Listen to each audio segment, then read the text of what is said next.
സങ്കടങ്ങളിലും സന്തോഷങ്ങളിലും എല്ലാം അതിനേക്കാൾ കവിയുന്ന ഒരു ദൈവിക സമാധാനവും സന്തോഷവും നമുക്ക് നൽകപ്പെടുന്നത് കർത്താവിൻ്റെ സന്നിധിയാണ്.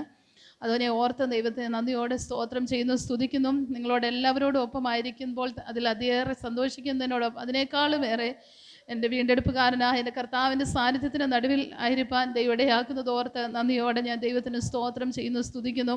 പലപ്പോഴും അതിഥികളായി പലരും നമ്മുടെ അടുക്ക് വരുമ്പം നമ്മൾക്കൊക്കെ ഒരു പുതുമുഖങ്ങളെ കാണുന്നത് സന്തോഷമാണ്. പക്ഷേ തിരുവചന അടിസ്ഥാനത്തിൽ നമ്മൾ മനസ്സിലാക്കുന്നത് പള്ളിയിലുള്ള എല്ലാവരുടെയും കണ്ണ് അവങ്കൽ പതിഞ്ഞു എന്നാണ്. ഹല്ലേലൂയ.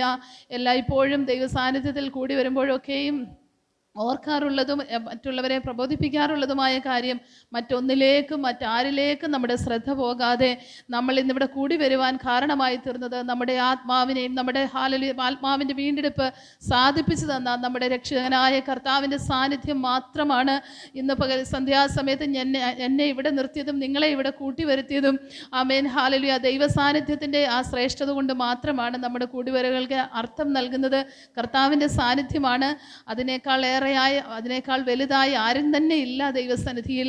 നമ്മുടെ വളരെ എല്ലാവരിലും എളിയവളായി ഞാൻ ദൈവസന്നിധാനത്തിൽ നിങ്ങളോടൊപ്പം അല്പസമയം തിരുവചനവുമായി നിങ്ങളുടെ മുമ്പാകെ നിൽക്കുമ്പോൾ എനിക്ക് കൂടുതലൊന്നും പറയാനായിട്ടില്ല. കർത്താവിൻ്റെ വലിയ കൃപയാണ് ഞങ്ങൾ ഇന്നായിരിക്കുന്നത് അതിൽ കവിഞ്ഞതായിട്ട് ഒന്നും ഞങ്ങൾക്ക് പറയാനില്ല. ദൈവത്തിൻ്റെ കൃപയ്ക്കായി നന്ദിയോടെ ദൈവത്തിന് സ്തോത്രം ചെയ്യുന്നു, കർത്താവിനെ വാഴ്ത്തുന്നു. ഇന്ന് പ്രഭാത സമയത്ത് ഞാൻ കേട്ടുണർന്ന ഒരു ദൈവവചനം, യഹോവയെയും അവൻ്റെ ബലത്തെയും തിരവീൻ എന്നുള്ള ദൈവവചന ശബ്ദം കേട്ടാണ് ഞാൻ ഉണർന്നത്. വ്യക്തിപരമായത് എന്നോട് സംസാരിച്ച ദൈവത്തിൻ്റെ വചനമാണെന്ന് എനിക്കറിയാമെങ്കിലും ഈ സന്ധ്യാസമയത്ത് ഇങ്ങനെ ഒരു അവസരം അവിചാരിതമായി എൻ്റെ മുമ്പിൽ വന്നു വീണപ്പോൾ എനിക്കൊന്നറിയാം. പലപ്പോഴും അങ്ങനെ എനിക്ക് ലഭിക്കുന്ന ശബ്ദങ്ങൾ പലപ്പോഴും ഞങ്ങൾ പൊതുപ്രയോജനത്തിനായി അത് പറയാറുണ്ട്. അത് പിന്നീട് ആരിലൂടെയെങ്കിലും കേൾക്കാറുണ്ട്. ഏതെങ്കിലും പ്രത്യേക വിഷയത്തോടുള്ള ബന്ധത്തിലോ വ്യക്തികളോടുള്ള ബന്ധത്തിലോ പരിശുദ്ധാത്മാവ് ഇടപെടുന്നതായിട്ടായിരിക്കാം എന്ന് പറഞ്ഞാൽ പരിശുദ്ധാത്മാവിനാൽ എഴുതപ്പെട്ട തിരുവചനത്തിൻ്റെ ശക്തി മാത്രമാണ്. അത് ഞാൻ പറയുന്നത് കൊണ്ടല്ല അതിന് പ്രസക്തിയുള്ളത്, മറിച്ച് അത് ദൈവത്തിൻ്റെ വചനമായതുകൊണ്ട് ഞാനതിവിടെ പറയുന്നു എന്ന് മാത്രമേ ഉള്ളൂ. യഹോവയെയും അവൻ്റെ ബലത്തെയും തിരവീൻ. നമ്മുടെ ജീവിതത്തിൻ്റെ വ്യത്യസ്തങ്ങളായ അനുഭവങ്ങളുടെ നടുവിൽ യഹോവയുടെ ബലത്തെ തിരയുവാൻ നമുക്കിടയാകട്ടെ. ജീവിതത്തിൻ്റെ ഏതെങ്കിലും വ്യക്തിപരമായ വിഷയങ്ങളുടെ നടുവിൽ മറ്റാരെയുടെ മുഖത്തേക്കെങ്കിലും നോക്കുന്നവരായോ മറ്റാരിലെങ്കിലും ആശ്രയിച്ചാലോ എന്ന് ചിന്തിക്കുന്നവരായോ ആരെങ്കിലും ദൈവസ്ഥാനത്തിൽ ഇരിക്കുന്നെങ്കിൽ ഞാൻ ഉൾപ്പെടെ ആ വചനത്തിന് മുമ്പിൽ സമർപ്പിക്കുകയാണ്. ആമേൻ. യഹോവയെയും അവൻ്റെ ബലത്തെയും ഒന്ന് തിരയുവാൻ ദൈവം നമുക്ക് കൃപ നൽകട്ടെ. ഹല്ലേലൂയ. 27-ാം സങ്കീർത്തനത്തിൽ ദാവീദ് ഇപ്രകാരം പറയുന്നുണ്ട്, ആമേൻ, നിന്റെ മുഖം അന്വേഷിപ്പീൻ, എൻ്റെ മുഖം അന്വേഷിപ്പീൻ എന്ന് നിങ്കിൽ നിന്ന് കൽപ്പന വന്നു എന്ന് എൻ്റെ ഉള്ളം പറയുന്നു. അല്ലേ? മറ്റാരെങ്കിലും പറഞ്ഞിട്ടല്ല, പ്രവാചകന്മാരോ മറ്റ് പാസ്റ്റർമാരോ അല്ലെങ്കിൽ സഹവിശ്വാസികളോ ആരെങ്കിലും പറഞ്ഞിട്ടല്ല. എന്നെ എങ്ങനെയായിരിക്കണം നമുക്ക് ആ ഒരു ഉൾവിളി ഉണ്ടാകേണ്ടത്? എങ്ങനെയാണ്? എൻ്റെ മുഖം അന്വേഷിപ്പീൻ എന്ന് നിങ്കിൽ നിന്ന് കൽപ്പന വന്നു എന്ന് എൻ്റെ ഉള്ളം പറയുന്ന ഒരനുഭവം നമുക്ക് വ്യക്തിപരമായി കർത്താവുമായി ഉണ്ടാകണം. ദൈവത്തിൻ്റെ മുഖം അന്വേഷിക്കണമെന്ന് മറ്റാരും നമ്മളോട് പറഞ്ഞില്ലെങ്കിലും നമ്മുടെ ഉള്ളം നമ്മളോട് പറയണം. ആമേൻ. ഹല്ലേലൂയ. ദൈവത്തിൻ്റെ മുഖം അന്വേഷിപ്പീനെന്ന്. ഹല്ലേലൂയ. എന്നതുപോലെ യഹോവയെയും അവൻ്റെ ബലത്തെയും തിരയുവാൻ ഞാൻ എന്നെ തന്നെ ഒരു പ്രാവശ്യം കൂടെ സമർപ്പിക്കുന്നു. ആമേൻ. ഏതെങ്കിലും വിഷയങ്ങളുടെ മുഖത്ത് ആരെങ്കിലും ആ നിലകളിലായിരിക്കുന്നുവെങ്കിൽ മറ്റാരും നമ്മളോട് പറഞ്ഞില്ലെങ്കിലും മറ്റാരുടെയും ശബ്ദം നമ്മൾ കേട്ടില്ലെങ്കിലും വ്യക്തിപരമായ ഓരോ ദൈവ പൈതലിനും കർത്താവുമായുള്ള ബന്ധമാണ് നമ്മളെ ക്രിസ്തീയ ജീവിതത്തെ ആമേൻ ബലപ്പെടുത്തുന്നതിനോടൊപ്പം തന്നെ നമ്മുടെ ദൈനംദിന ജീവിതത്തിൽ നമുക്ക് പ്രതീക്ഷ നൽകുന്നതും ബലം പകരുന്നതും നാമും നമ്മുടെ കർത്താവും തമ്മിലുള്ള ബന്ധമായിരിക്കണം. ഹല്ലേലൂയ. നാമും നമ്മുടെ കർത്താവും തമ്മിലുള്ള ബന്ധത്തെക്കാൾ അപ്പുറമായി മറ്റാരുമായുള്ള ബന്ധങ്ങളുണ്ട്. ഏതെല്ലാം ബന്ധങ്ങൾ ഭൂമിയിലുണ്ടെങ്കിലും അതിനേക്കാൾ ഏറ്റവും വിലപ്പെട്ട ബന്ധം, ദൃഢതരമായ ബന്ധം കർത്താവുമായുള്ള ബന്ധമായിരിക്കണം. ഹല്ലേലൂയ. ആമേൻ. ആയതുകൊണ്ട് ഞാൻ ആ വാക്യം പ്രാരംഭമായി ഓർപ്പിച്ചു എന്ന് മാത്രമേ ഉള്ളൂ. അങ്ങനെയുള്ള യഹോവയുടെ മുഖം അന്വേഷിക്കുന്ന ഒരു ദൈവ പൈതൽ എന്തുണ്ടെന്ന് അറിയാമോ? എന്നെ എപ്പോഴും സന്തോഷിപ്പിക്കാറുള്ള ഒരു വചനമുണ്ട്. വചനത്തിനാണ് ശക്തി. ഞങ്ങളുടെ ജീവിതത്തിലും ശുശ്രൂഷയിലും ഒക്കെ ഞങ്ങൾക്ക് ബലം പകർന്ന ദൈവത്തിൻ്റെ വചനത്തിൻ്റെ ആധികാരികതയും അതിൻ്റെ ശക്തിയും ഓർത്ത് ഞാൻ ഒരു വാക്യം ദൈവമക്കളുടെ ഉറപ്പിനായി പറയട്ടെ. യഹോവ ഭക്തന് ദൃഢധൈര്യമുണ്ട്, അവൻ്റെ സന്തതിക്ക് ശരണമുണ്ടാകും. അത് ദൈവത്തിൻ്റെ വചനം. ഹല്ലേലൂയ. യഹോവ ഭക്തിയോടെ കർത്താവിൻ്റെ മുഖം തിരയുന്ന, അവിടുത്തെ മുഖം അന്വേഷിക്കുന്ന ഒരു ദൈവഭക്തന് എന്തുണ്ടാകും? ആമേൻ, ഹല്ലേലൂയ. യഹോവ ഭക്തന് ധൈര്യമുണ്ടാകും. ആമേൻ. പ്രതിസന്ധികളും സാഹചര്യങ്ങളുടെ പ്രതികൂലങ്ങളും കാലാവസ്ഥയുടെ പ്രതികൂല അവസ്ഥകളും ഒക്കെ നിമിത്തം ഒരു പക്ഷേ നമ്മുടെ വ്യക്തിപരമായ ജീവിതത്തിൻ്റെ അകത്ത് ധൈര്യം ക്ഷയിച്ചു പോകുന്ന അനുഭവങ്ങൾ ഉണ്ടാകാം. പക്ഷേ നമ്മൾ യഹോവയുടെ മുഖം തിരയുന്ന, യഹോവയെ അന്വേഷിക്കുന്ന ദൈവപൈതലാണെങ്കിൽ യഹോവ ഭക്തൻ ഉണ്ടാകുന്ന ആ ദൃഢധൈര്യം നമുക്കുണ്ടായിരിക്കും. ജീവിതത്തിൻ്റെ പ്രതിസന്ധികളുടെ നടുവിൽ നമ്മുടെ ധൈര്യം ക്ഷയിക്കുന്നു എങ്കിൽ നമ്മൾ ചിന്തിക്കേണ്ടത് എങ്ങോട്ടാണെന്നറിയാമോ? ഞാൻ എൻ്റെ കർത്താവിനോടുള്ള ഭക്തിയിൽ എപ്രകാരമായിരിക്കുന്നു എന്ന് നാം നമ്മെ തന്നെ ശോധന ചെയ്യേണ്ടതായിരിക്കുന്നു. ഹല്ലേലൂയ. അവൻ്റെ സന്തതിക്ക് ശരണമുണ്ടാകും. ഹല്ലേലൂയ. തലമുറകളോടുള്ള ബന്ധത്തിലോ ഏതെങ്കിലും വ്യക്തിപരമായ വിഷയങ്ങളിലോ ഭാരപ്പെടുന്ന ആരെങ്കിലും ഉണ്ടെങ്കിൽ യഹോവ ഭക്തിയോടെ ഇരിപ്പാൻ ദൈവം നമുക്ക് കൃപ നൽകട്ടെ. ആ കർത്താവിനോടുള്ള നമ്മുടെ ബന്ധം അത് ഓരോ ദിവസവും ദൃഢപ്പെടുത്തുവാൻ ദൈവം നമ്മളെ സഹായിക്കട്ടെ. ആമേൻ. എനിക്കറിയാം സമയം ദേവദാസൻ അങ്ങനെയൊക്കെ പറഞ്ഞെങ്കിലും അത് ആ നിലയിലല്ലെന്നുള്ള എനിക്ക് ശരിക്കും അറിയാം. യാഥാർത്ഥ്യം സന്തോഷത്തിൻ്റെ പേര് പറയുന്നതാണെങ്കിലും അങ്ങനെ ചെയ്യാൻ പാടില്ലെന്ന് എനിക്കറിയാം. അതുകൊണ്ട് വേഗത്തിൽ ഞാനൊരു വാക്യം മാത്രം ദൈവമക്കളുടെ മുമ്പാകെ വായിച്ചിട്ട് ദൈവസന്നിധിയിൽ ചില വാക്കുകൾ മാത്രം പറഞ്ഞ് ദൈവസന്നിധി ഇരിപ്പാൻ ആഗ്രഹിക്കുകയാണ്. സങ്കീർത്തനങ്ങളുടെ പുസ്തകം 118 27 വാക്യത്തിൻ്റെ 2 ഭാഗം. യാഗപീഠത്തിൻ്റെ കൊമ്പുകളോളം യാഗപശുവിനെ കയറുകൊണ്ട് കെട്ടുവീൻ. ഈ ഒരു വചനഭാഗവും എൻ്റെ ഹൃദയത്തിനകത്ത് പരിശുദ്ധാത്മാവ് പ്രകാശനം നൽകിയൊരു വേദഭാഗമാണ്. യാഗപീഠത്തിൻ്റെ കൊമ്പുകളോളം യാഗപശുവിനെ കയറുകൊണ്ട് കെട്ടുവീൻ. ആ 118 സങ്കീർത്തനം നമ്മൾ വായിക്കുമ്പോൾ ആ വാക്യവും മുകളിലും താഴെയുള്ള വാക്യവുമായിട്ട് നമ്മൾ വായിക്കുമ്പോൾ അതിനകത്തൊരു അല്പം അതിനോട് അത്ര അങ്ങോട്ട് യോജിക്കാത്ത പോലെയാണ്, സന്ദർഭോചിതമല്ലാത്തതുപോലെ നമുക്ക് ചിലപ്പോൾ തോന്നും. പക്ഷേ ആ വാക്യം നമ്മൾ വായിക്കുമ്പോൾ യാഗപീഠത്തിൻ്റെ കൊമ്പുകളോളം യാഗപശുവിനെ കയറുകൊണ്ട് കെട്ടുവീൻ. എൻ്റെ വ്യക്തിപരമായ ജീവിതത്തോട് പരിശുദ്ധാത്മാവ് ഇടപെട്ട ഒരു വേദഭാഗമാണത്. യാഗപീഠത്തിൻ്റെ കൊമ്പുകളോളം യാഗപശുവിനെ കയറുകൊണ്ട് കെട്ടുവീൻ എന്നുള്ളത്. യാഗപീഠം എന്താണെന്നും പശു എന്താണെന്നും യാഗപീഠത്തിൻ്റെ കൊമ്പ് എന്താണെന്നുമൊക്കെ ദൈവവചനം കേൾക്കുന്ന ദൈവമക്കൾക്ക് പരിചയമുള്ളതാണെന്ന് എനിക്കറിയാം. പക്ഷേ ആ വേദഭാഗത്തിൽ സങ്കീർത്തനക്കാരൻ കർത്താവ് ചെയ്ത ഉപകാരങ്ങൾക്ക് നന്ദിയൊക്കെ പറഞ്ഞ് ജീവിതത്തിൻ്റെ വിവിധങ്ങളായ അനുഭവങ്ങൾ, കടന്നുപോയ വഴികളെയൊക്കെ ഒന്ന് അയവിറക്കി പല നിലകളിൽ കർത്താവിനെ മഹത്വപ്പെടുത്തി ഇന്ന് തന്നെ ആക്കിയിരിക്കുന്ന സാഹചര്യത്തിൽ ദൈവത്തെ സ്തുതിക്കുന്ന ഒരു അനുഭവമാണ് നമ്മൾ ആ സങ്കീർത്തനത്തിൽ വായിക്കുന്നത്. അതിനിടയിൽ അദ്ദേഹം പരിശുദ്ധാത്മ പ്രേരിതനായി എഴുതുകയാണ്, യാഗപീഠത്തിൻ്റെ കൊമ്പുകളോളം യാഗപശുവിനെ കയറുകൊണ്ട് കെട്ടുവീൻ. വ്യക്തിപരമായ എൻ്റെ ജീവിതത്തോട് ആ വചനം ഇടപെട്ടത് അതിനൊരുപാട് വ്യാഖ്യാനങ്ങളും പരിശുദ്ധാത്മാവ് നൽകുന്ന വെളിപ്പാടുകളും പലർക്കും ഉണ്ടാകുമെങ്കിലും എന്നെ ചിന്തിപ്പിച്ച ആ ഒരു കാഴ്ചപ്പാടിൽ ഞാനൊന്ന് പറയട്ടെ. യാഗപീഠത്തിൽ കിടക്കുന്ന യാഗമൃഗം യാഗം അർപ്പിക്കാനുള്ള യാഗമൃഗം തന്നെയാണല്ലേ. അത് മറ്റൊരു ഉദ്ദേശത്തോടു കൂടെ ഒരിക്കലും അഥവാ യാഗപീഠത്തിൻ്റെ അരികിലേക്ക് വന്നിരിക്കുന്ന ഒരു മൃഗം, അത് ആ യാഗമൃഗം യാഗത്തിനുള്ള മൃഗം തന്നെയാണ്. പക്ഷെ അതിനെന്ത് ചെയ്യണം? യാഗപീഠത്തിൻ്റെ കൊമ്പുകളോളം യാഗപശുവിനെ കയറുകൊണ്ട് കെട്ടണം. ഹല്ലേലൂയ എന്ന് പറഞ്ഞാൽ അതിന് പല വിധങ്ങളായ വ്യാഖ്യാനങ്ങൾ ഉണ്ടാകാം. പക്ഷേ എന്നോട് ദൈവാത്മാവ് എൻ്റെ വ്യക്തിപരമായ ജീവിതത്തിൽ ദൈവാത്മാവ് നൽകിയൊരു ഉപദേശം എന്നതുപോലെ കർത്താവ് എനിക്ക് നൽകിയ ഒരു വേദഭാഗമായതുകൊണ്ട് ഞാൻ പറയട്ടെ. പലപ്പോഴും നമ്മുടെ ജീവിതത്തിനകത്ത് നമുക്കറിയാം പഴയ നിയമത്തിലെ യാഗം. പഴയ നിയമ ആരാധകന് ദൈവ സാന്നിധ്യത്തിൽ അവൻ്റെ മനസ്സാക്ഷിക്ക് പ്രാഗൽഭ്യമുണ്ടാകേണ്ടതിന്, അവൻ്റെ പാപക്ഷമ ലഭിക്കേണ്ടതിന്, നീക്കുപോക്ക് ലഭിക്കേണ്ടതിനൊക്കെ ദൈവസന്നിധാനത്തിൽ അർപ്പിക്കുന്ന ആണ് യാഗം. അത് നമുക്ക് എല്ലാവർക്കും അറിയാം. സ്വതവേ സ്വന്തമായ താല്പര്യത്തോടെ അല്ല ഒരിക്കലും ഒരു യാഗമൃഗം യാഗപീഠത്തിൻ്റെ അരികിലേക്ക് നടന്നു വരുന്നത്. തൻ്റെ സ്വന്തമായ ഇഷ്ടത്തിലായിരിക്കുമോ? അല്ല, നിർബന്ധിച്ചായിരിക്കും. നമുക്ക് തന്നെ അറിയാമല്ലോ, ഈ നമ്മുടെ നാട്ടിൻ പ്രദേശത്ത് ജീവിക്കുന്നവർക്കൊരു പശുവിനെയോ ആടിനെയോ ഒക്കെ അത് എന്തെങ്കിലും ചെയ്തുകൊണ്ടിരിക്കുമ്പോൾ അതിനെ നമ്മുടെ ഇഷ്ടത്തിലേക്ക് നമ്മൾ കൊണ്ടുവരണമെങ്കിൽ നമ്മൾ ബലം പ്രയോഗിച്ച് അതിനെ വലിച്ചുകൊണ്ട് വരണം, അല്ലേ? എന്നതുപോലെ യാഗാർപ്പണത്തിന് വേണ്ടി ഒരു യാഗമൃഗം യാഗപീഠത്തിൻ്റെ അരികിലേക്ക് വരുന്നത് സ്വന്തമായ താല്പര്യം കൊണ്ടൊന്നുമല്ല. പക്ഷേ ആരാധനയിൽ ദൈവപ്രസാദം ഉണ്ടാകേണ്ടതിന് മനഃപൂർവ്വമായി ആ മൃഗത്തെ വലിച്ചുകൊണ്ട് അതിൻ്റേതായ നിലവാരത്തിൽ ക്രമീകരിച്ച് അതിനെ ഒരുക്കി ആ നിലയിൽ യാഗാർപ്പണം ചെയ്യുമ്പോഴാണ് ആ യാഗമൃഗമായി വരുന്ന ആ യാഗാർപ്പകന് ദൈവസന്നിധിയിൽ സമാധാനവും നിരപ്പും പ്രാഗൽഭ്യവും ഒക്കെ ഉണ്ടാകുന്നത് അല്ലേ.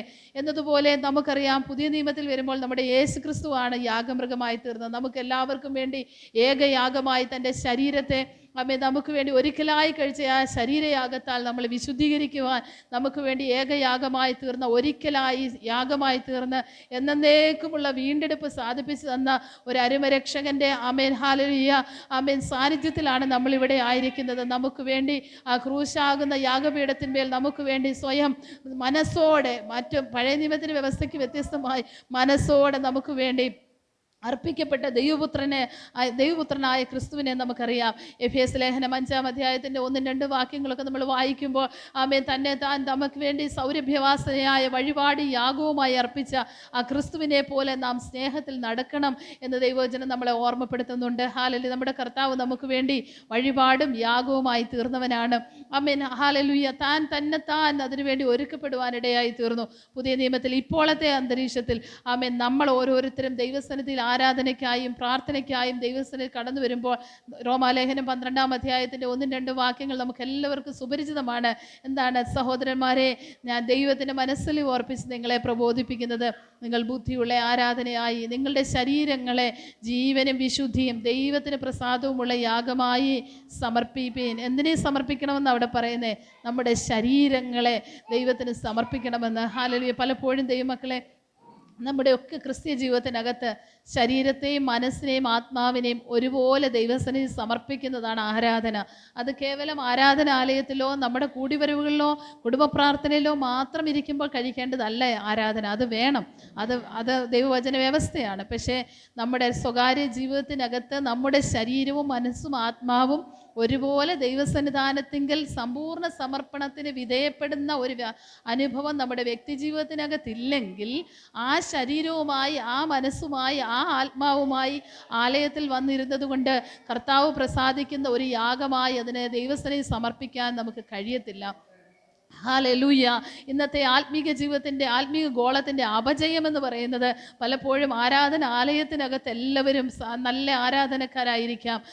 ഞാൻ ഉൾപ്പെടെ നമ്മളെല്ലാം നല്ല മനസ്സോടെയാണ് ദൈവസന്നിധിയിൽ ആരാധനയ്ക്ക് വരുന്നത്. വളരെ തിടുക്കത്തോടും ഒരുക്കത്തോടും ഒക്കെ ആയിരിക്കും നമ്മൾ വരുന്നത്. പക്ഷേ നമ്മുടെ സ്വകാര്യ ജീവിതത്തിൽ ആരും കാണാത്ത നമ്മുടെ ജീവിതത്തിൻ്റെ അനുഭവങ്ങളിൽ നമ്മുടെ ശരീരവും മനസ്സും ആത്മാവും ഒരുപോലെ വിശുദ്ധമായ ഒരു യാഗമായി ദൈവസന്നിധാനത്തിന് സമർപ്പിക്കപ്പെടുവാൻ നമുക്ക് കഴിയുന്നില്ലെങ്കിൽ നാം ചിലവിടുന്ന സമയവും അധ്വാനവും ഒക്കെ വെറുതെ ആയി പോകും. കർത്താവിന് ലേവ്യ പുസ്തകത്തിൽ നമ്മൾ വായിക്കുന്നത് പോലെ നിങ്ങൾ യഹോവയ്ക്ക് യാഗം കഴിക്കുന്നുവെങ്കിൽ പൂർണ്ണ പ്രസാദം വരുമാറ് യാഗം കഴിക്കണം. കർത്താവിന് പൂർണ്ണ പ്രസാദം വരുമാറി യാഗം കഴിക്കുക എന്നതായിരിക്കണം ഒരു ആരാധകൻ്റെ ലക്ഷ്യം. Hallelujah, hallelujah. ഒരാരാധകൻ്റെ ലക്ഷ്യം ദൈവ സാന്നിധ്യത്തിങ്കിൽ പൂർണ്ണ പ്രസാദം ലഭിക്കുക എന്നുള്ളതായിരിക്കണം.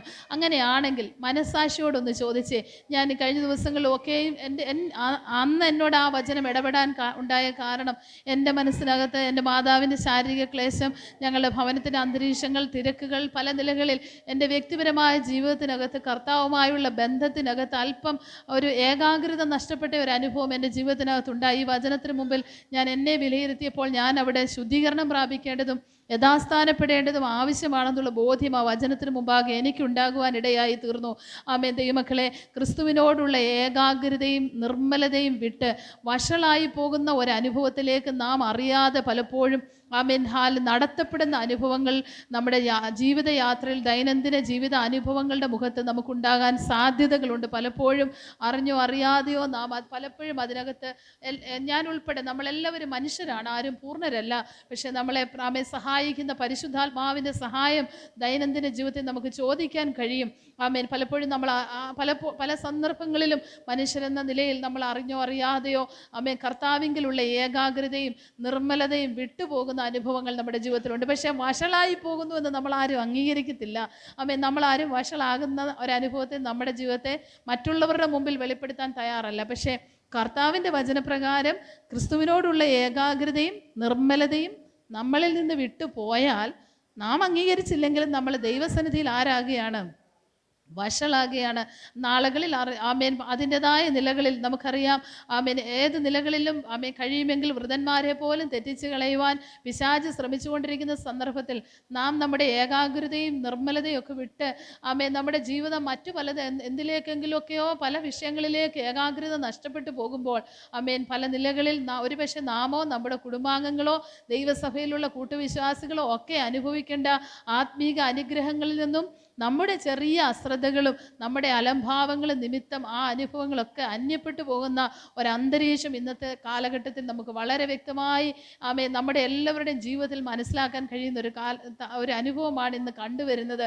ദൈവമക്കളെ, നമുക്ക് ദൈവസന്നിധിയിൽ കുറഞ്ഞ പക്ഷം നമ്മുടെ വ്യക്തിപരമായ പ്രാർത്ഥനയിലും അല്ലെങ്കിൽ ദൈവവചന ധ്യാനത്തെങ്കിലും ഉള്ള ഏകാഗ്രത, അതിനകത്തുള്ള നമ്മുടെ നിഷ്കളങ്കത, അതിനകത്തുള്ള നമ്മൾ കർത്താവിനോടുള്ള ബന്ധം, ഒരു സമ്പൂർണ്ണ സമർപ്പണത്തിനായി ഒരുക്കപ്പെടാൻ നമുക്ക് കഴിയുന്നുണ്ടോ സത്യസന്ധമായി? ഇന്ന് നമ്മൾ ഈ സന്ധ്യയിൽ വന്നിരിക്കുകയാണ്. ഞാൻ ഉൾപ്പെടെ നമ്മുടേതായ ശുദ്ധീകരണത്തിനാണ് ദൈവവചനം നമ്മുടെ ഉപദേശത്തിനും ശാസനത്തിനും ഗുണീകരണത്തിനും നീതിയിലെ അഭ്യസനത്തിനുമുള്ളതാണ്.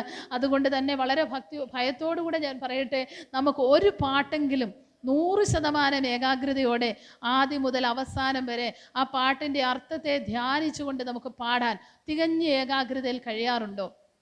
കണ്ണടച്ചിരുന്നാൽ പോലും നമുക്ക് പലപ്പോഴും നമ്മുടെ മനസ്സ് എവിടെയൊക്കെയോ ഓടിപ്പോകാറുണ്ടല്ലേ?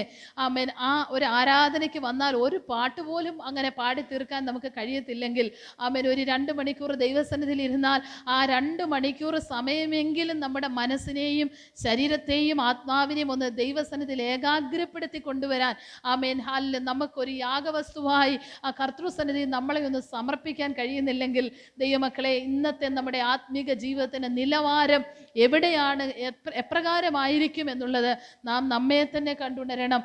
ഹാല് ഞാൻ നിങ്ങളോട് പ്രസംഗിക്കുവാനല്ല നിൽക്കുന്നത്, എന്നോട് തന്നെ ഞാനത് പറയുകയാണ്. നമ്മുടെയൊക്കെയും ജീവിതത്തിനകത്ത് നമ്മൾ എത്രയും ഭക്തിയോടെ വിശുദ്ധ ജീവനവും ഭക്തിയും ഉള്ളവരായിരിക്കണമെന്ന് പൗലോസ് പറയുന്നത് പോലെ കർത്താവിൻ്റെ സന്നിധി നമുക്ക് നമ്മളെ തന്നെ സമർപ്പിക്കാൻ. ദൈവമേ, ഒത്തിരി യാഗങ്ങൾ നമ്മൾ അർപ്പിക്കാറുണ്ടല്ലേ? കൂടി വന്നിരുന്ന ദൈവസന്നിധി നമ്മളെ സമർപ്പിക്കാറുണ്ട്, പ്രാർത്ഥിക്കുമ്പോൾ നമ്മൾ സമർപ്പിക്കാറുണ്ട്. പക്ഷേ ഇതിനകത്തൊക്കെ പൂർണ്ണ പ്രസാദം ദൈവസന്നിധി നമുക്ക് ലഭിക്കുന്നുണ്ടോ എന്ന് നാം നമ്മെ തന്നെ ശോധന ചെയ്യണം. ഹല്ലേലൂയ. ആ യാഗപീഠത്തിൻ്റെ കൊമ്പുകളോളം യാഗപശുവിനെ കയറുകൊണ്ട് കെട്ടേണ്ട വരുന്നത് എന്തിനാ? മനഃപൂർവ്വമായിട്ട് അത് നിന്നു കൊടുക്കാത്തതുകൊണ്ടാണ്. വ്യക്തിപരമായി നമ്മുടെ ജീവിതത്തിനകത്ത് കർത്താവിൻ്റെ സന്നിധിയിൽ ദൈവവുമായുള്ള നമ്മുടെ ബന്ധത്തിൽ ഒരു സമ്പൂർണ്ണ സമർപ്പണത്തിന് തടസ്സമായി നിൽക്കുന്ന ജീവിതത്തിൻ്റെ ഏത് സാഹചര്യങ്ങളെയും യേശു കർത്താവിനോടുള്ള സ്നേഹത്തിൻ്റെ കയറുകൊണ്ട് മനഃപൂർവ്വമായി ബന്ധിച്ചിരുത്താൻ നമുക്ക് കഴിയണം. ആ ഒരു തലത്തിലേക്ക് ഇന്നത്തെ ആത്മീയഗോളം ഉയർന്നു വരേണ്ടത് ആവശ്യമാണ്. നമ്മുടെ പിതാക്കന്മാർക്ക് ഒരുപാട് കാര്യങ്ങളൊന്നും ഈ ഭൂമിയിൽ അവർക്ക് നേടാനായിട്ട് നമ്മുടെ കണ്ണുകൊണ്ട് നോക്കുമ്പോൾ കഴിഞ്ഞിരുന്നില്ല എന്ന് നമുക്ക് തോന്നും.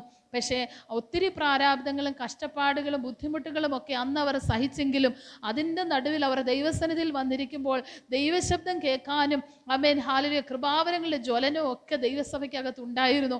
അതുകൊണ്ടാണ് പിന്നത്തേത് തലമുറകളായി ദേശങ്ങളിൽ നിന്ന് അനേക ആത്മാക്കൾ വിടുവിക്കപ്പെടാനിടയായി തീർന്നത്. ഇന്ന് നമ്മുടെ ജീവിതം കൊണ്ട്, നമ്മുടെ ആരാധന കൊണ്ട് എന്ത് കർത്താവിന് പ്രസാദം എത്രമാത്രം വരുന്നുണ്ടെന്ന് നാം നമ്മെ തന്നെ ശോധന ചെയ്യണം. ഒരുപാട് വിഷയങ്ങളിലേക്ക് നമ്മളുടെ ഹൃദയം പലതിനെ ചൊല്ലി വിചാരപ്പെട്ട് മനം കലങ്ങിയും ഇരിക്കുന്ന അനുഭവങ്ങൾ. ഹാലലുയ നമ്മുടെ ഹൃദയം മദ്യപാനം ഇല്ലെന്നൊക്കെ നമ്മൾ പറയുന്നു. പക്ഷേ ഇവിടെ ഒരു പക്ഷേ അങ്ങനെയൊന്നും അല്ലായിരിക്കാം. പക്ഷേ ഇന്നത്തെ ആത്മീയഗോളത്തിനകത്ത് അറിഞ്ഞും അറിയാതെയും പല നിലകളിൽ ചെറിയ തോതിലൊക്കെ പല നിലകളിലൊക്കെ അതും ഉൾപ്പെട്ട് കഴിഞ്ഞിരിക്കുന്നുവെന്ന് കേൾക്കാൻ കഴിയുന്നുണ്ട്. അതിഭക്ഷണത്താലും മദ്യപാനത്താലും ഉപജീവന ചിന്തകളാലും നമ്മുടെ മനസ്സ് ഭാരപ്പെട്ടിട്ട് പലപ്പോഴും ഏകാഗ്രതയോടെ ദൈവസന്നിധിയിൽ ഇരുന്ന് ദൈവപ്രസാദം വരുമാറ് നമ്മളെ തന്നെ ഒന്ന് സമർപ്പിക്കാൻ നമുക്ക് കഴിയാതെ പോകുന്നുണ്ട്. ക്രിസ്തുയേശുവിനുള്ളവർ ജഡത്തെ അതിൻ്റെ രാഗമോഹങ്ങളോടുകൂടെ ക്രൂശിക്കണമെന്ന് വചനം നമ്മളെ പ്രബോധിപ്പിക്കുമ്പോൾ പലപ്പോഴും എത്രമാത്രം അതിനകത്തൊക്കെ നമുക്കൊരു പൂർണ്ണത കൈവരിപ്പാൻ കഴിയുന്നുണ്ട് എന്ന് നമുക്ക് നമ്മളെ തന്നെ ഒന്ന് ശോധന ചെയ്യാം. ദൈവസന്നിധിയിൽ അതിന് ഇല്ല എന്നുള്ളതായിരിക്കും ഉത്തരമെന്ന് എനിക്കറിയാം. ആരെങ്കിലും കഴിയുന്നവരുണ്ടെങ്കിൽ ദൈവം അനുഗ്രഹിക്കട്ടെ. പക്ഷേ ഇല്ല എങ്കിലോ കുറവുണ്ടെങ്കിലോ എന്ന് തോന്നുന്നെങ്കിലോ കർത്താവിൻ്റെ സ്നേഹത്താൽ എന്നെ ഒന്ന് നിറയ്ക്കണമേ എന്ന് നമുക്ക് ദൈവത്തോട് പ്രാർത്ഥിക്കണം. ഇന്ന് പലപ്പോഴും കണ്ടുവരുന്ന ഒരു പ്രവണത, കർത്താവിൻ്റെ സ്നേഹം ഓർക്കുമ്പോൾ ഹല്ലേലൂയ പറയാനോ കരയാനോ അങ്ങനെ ഒരു ഫീലേ വരാത്ത ഒരു ആത്മീയഗോളമായി നമ്മുടെയൊക്കെ സമൂഹം തരംതാണു പോകുന്നു.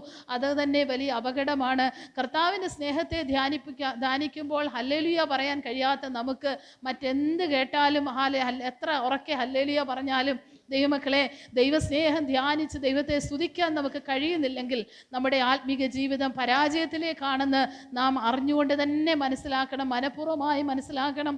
കർത്താവിനോടുള്ള സ്നേഹം നമ്മളിൽ കുറയുമ്പോഴാണ് ഏകാഗ്രതയും നിർമ്മലതയും ഒക്കെ നഷ്ടപ്പെടുന്നത്, നമ്മുടെ ജീവിത വിശുദ്ധിയിൽ കുറവ് വരുന്നത്, നമ്മുടെ കർത്താവിനോടുള്ള വ്യക്തിബന്ധത്തിനകത്ത് വീഴ്ച വരുന്നത്. ദൈവസ്നേഹത്തിൻ്റെ ആഴം ആമേൻ വേണ്ടതുപോലെ അറിയുവാൻ നമുക്ക് കഴിയാതെ പോകുമ്പോഴാണ്. ഈ ദിവസങ്ങളിൽ ദൈവസന്നിധിയിൽ അല്പസമയം ഞാൻ നിങ്ങളുടെ മുമ്പിൽ ഈ വചനം പറയുമ്പോൾ വളരെ ഭയത്തോടും ദൈവസന്നിധിയിൽ ദൈവകൃപയെ ശരണപ്പെട്ടുകൊണ്ട് പറയട്ടെ, നമുക്ക് ഈ ദിവസങ്ങളിൽ പ്രാർത്ഥിക്കേണ്ടത് എന്തിനു വേണ്ടിയാണെന്നറിയാമോ? കർത്താവേ, വാസ്തവമായി അങ്ങയുടെ സ്നേഹത്തെ ആ നിലയിൽ തന്നെ പൗലോസ് പറയുന്ന പോലെ ദൈവസ്നേഹത്തിൻ്റെ വീതിയും നീളവും ആഴവും ഉയരവും എന്തെന്ന് സകല വിശുദ്ധന്മാരോടും കൂടെ ഗ്രഹിപ്പാൻ ഒരു വരം എനിക്ക് തരണമേ. എൻ്റെ ദൈവമേ, ക്രിസ്തുവിനോടുള്ള സ്നേഹത്തിൽ ആമേൻ അനുസരണത്തിലൊക്കെ എൻ്റെ വിചാരങ്ങളെ ആമേൻ സങ്കല്പങ്ങളെ ഒക്കെ ഒന്ന് പിടിച്ചടക്കാൻ ആമേൻ ദൈവകൃപ എൻ്റെ മേൽ പകരണമേ എന്ന് നമുക്ക് ദൈവത്തോട് പ്രാർത്ഥിക്കാം. ആമേൻ. ദൈവസന്നിധിയിരിക്കുന്ന എല്ലാ സന്ദർഭങ്ങളിലും ആമേൻ. ഇന്ന് നമ്മൾ ഈ വചനം ഒരുമിച്ച് ചിന്തിക്കുകയാണ്. ഈ വചനം കർത്താവിൻ്റെ സന്നിധി നമ്മൾ കേട്ട വചനമാണ്. ആമേൻ. ഇതൊന്നും നമുക്ക് ന്യായവിധിക്കോ ആ നിലയിൽ ഒരു കാരണമായി തീരാതെ അനുഗ്രഹത്തിന് കാരണമായി തീരട്ടെ എന്ന് ഞാനും പ്രാർത്ഥിക്കുകയാണ്. ആമേൻ. നമുക്ക് ഒരുമിച്ച് ദൈവസന്നിധി നമ്മളാകുന്ന യാഗവസ്തുവാകുന്ന എൻ്റെ ശരീരത്തെ, എൻ്റെ മനസ്സിനെ, എൻ്റെ ആത്മാവിനെ ദൈവസന്നിധിയിൽ ഒരു സമ്പൂർണ്ണ സമർപ്പണത്തിന് വിധേയപ്പെടുത്തി ദൈവപ്രസാദം ലഭിപ്പാൻ തക്കവണ്ണം ദൈവസന്നിധിയിലായിരിക്കാൻ ഇന്ന് മാത്രമല്ല നാം കൂടി വരുന്ന ഓരോ കൂടിവരവുകളിലും ആമേ 2-3 പേർ എൻ്റെ നാമത്തിൽ കൂടി വരുന്നവരുടെ നടുവിൽ ഞാൻ ഉണ്ടെന്ന് അരുളി ചെയ്ത കർത്താവിൻ്റെ സന്നിധിയിൽ എപ്പോഴെല്ലാം നമ്മൾ ഇരിക്കുമോ പൂർണ്ണ അളവിൽ ആ ദൈവത്തെ ബഹുമാനിപ്പാൻ നമുക്ക് ദൈവം കൃപ നൽകട്ടെ. അതിന് തടസ്സമായി വരുന്ന വിഷയങ്ങളെ അതിജീവിക്കേണ്ടതിന് ആ ദൈവസ്നേഹത്തിൻ്റെ കയറുകൊണ്ട്, ആ പാശബന്ധം കൊണ്ട് നമുക്ക് നമ്മളെ തന്നെ ഒന്ന് ബന്ധിക്കാൻ കഴിയട്ടെ എന്ന് ഞാൻ ദൈവസ്നേഹത്തിൽ ആമേൻ ഒരുമിച്ച് ഞാൻ ആ നിലയിൽ വചനത്തിന് മുമ്പാകെ ആമേൻ ദൈവസ്നേഹത്തിൽ ഞാനത് പ്രബോധിപ്പിക്കുകയാണ്. അതെൻ്റെയും ജീവിതത്തിൽ അങ്ങനെ ആകുവാൻ ഞാൻ ആഗ്രഹിക്കുകയാണ്. ആമേൻ. അത് മാത്രമേ നമുക്ക് കഴിയത്തുള്ളൂ.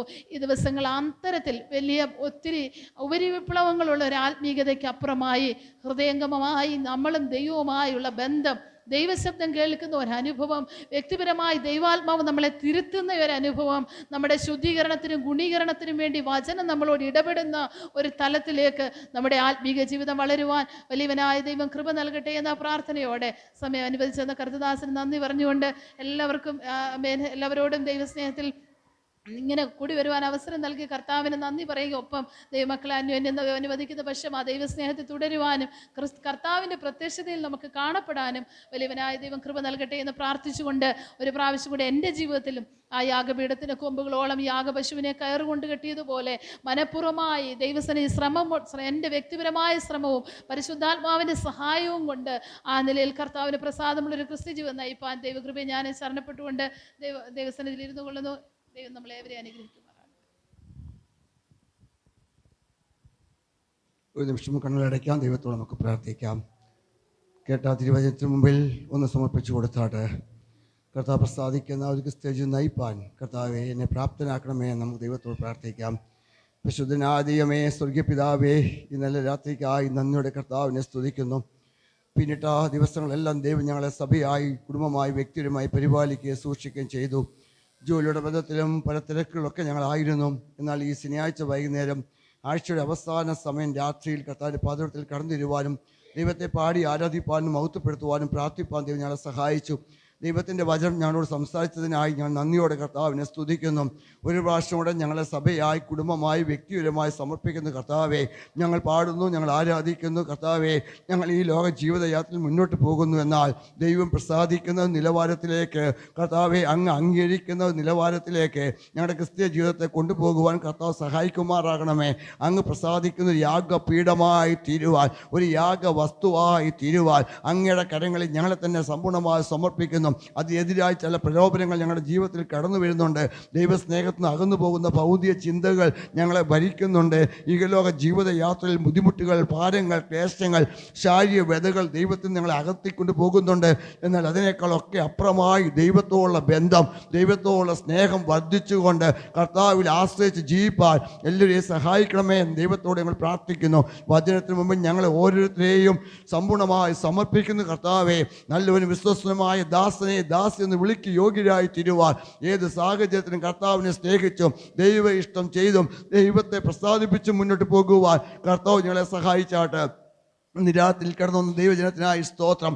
അവരുടെ അവസ്ഥകൾ കർത്താവ് അറിയുന്നല്ലോ, ഹൃദയത്തിൻ്റെ ഭാരങ്ങൾ വേദനകൾ അറിയുന്നല്ലോ. ദൈവം അതുമേ പ്രവർത്തിപ്പാൻ ദൈവത്തോട് പ്രാർത്ഥിക്കുന്നു. ദൈവമേ നിരാത്തിക്കാൽ ഞങ്ങളുടെ ദാസന് വേണ്ടി കുടുംബത്തിന് വേണ്ടി പ്രാർത്ഥിക്കുന്നു. ഈ ദേശത്ത് ഏറിയ വർഷങ്ങൾക്ക് മുമ്പ് തുടങ്ങി വെച്ച പ്രവർത്തനങ്ങൾ ഇത്രത്തോളം വിശാലതയ്ക്ക് ദൈവം നടത്തിയല്ലോ. അങ്ങനെ ദാസനെ കുടുംബമായ ദൈവം സഹായിക്കുകയും അനുഗ്രഹിക്കുകയും ചെയ്യുവാൻ ദൈവത്തോട് പ്രാർത്ഥിക്കുന്നു. ഈ ദേശം ഏതെല്ലാം ശുശ്രൂഷ ചെയ്തെടുക്കുവാൻ കർത്താവ് ഉദ്ദേശിക്കുക അതെല്ലാം നിറപടിയായി നിവർത്തിക്കപ്പെടുവാൻ അങ്ങനെ ദാസനെ സഹായിക്കുമാറാകണമെന്ന് പ്രാർത്ഥിക്കുന്നു. ഇപ്പോൾ ഞങ്ങൾ താൽക്കാലികമായി പിരിയാത്ത ബന്ധമായി കൂടെ ഇരിക്കണം. അവിടുത്തെ ഒരു താമസിക്കുന്നെങ്കിൽ നാളെ പ്രഭാതത്തിൽ വിശുദ്ധ ദിവസം അങ്ങേ ആത്മാവിൽ സത്യത്തിൽ ആരാധിക്കുവാൻ ഞങ്ങളെ കൂട്ടി വരുത്തുന്ന ദൈവത്തോട് പ്രാർത്ഥിക്കുന്നു. ഞങ്ങളുടെ ആരാധന ദൈവത്തിന് പ്രസാദമായി തീരട്ടെ. ഞങ്ങളുടെ യാഗപീഠം കർത്താവ് അംഗീകരിക്കുന്നതായി തീരട്ടെ. ഞങ്ങളെ തന്നെ സമ്പൂർണ്ണമായി സമർപ്പിച്ച് കർത്താവിന് പ്രസാദമായ നിലവാരത്തിൽ അങ്ങേ മഹത്വപ്പെടുത്തുവാൻ, നന്ദി കരയേറ്റുവാൻ, ദൈവത്തിൻ്റെ വചനങ്ങൾ കേട്ട് ധൈര്യപ്പെട്ട് ക്രിസ്തു മുന്നോട്ട് കൊണ്ടുപോകുവാൻ ഞങ്ങളെല്ലാവരെയും സഹായിക്കണമേ എന്ന് പ്രാർത്ഥിക്കുന്നു. കടന്ന എല്ലാ ജനത്തെയും അനുഗ്രഹിച്ച് ആസ്വദിച്ച് അയക്കുന്നു കർത്താവേ.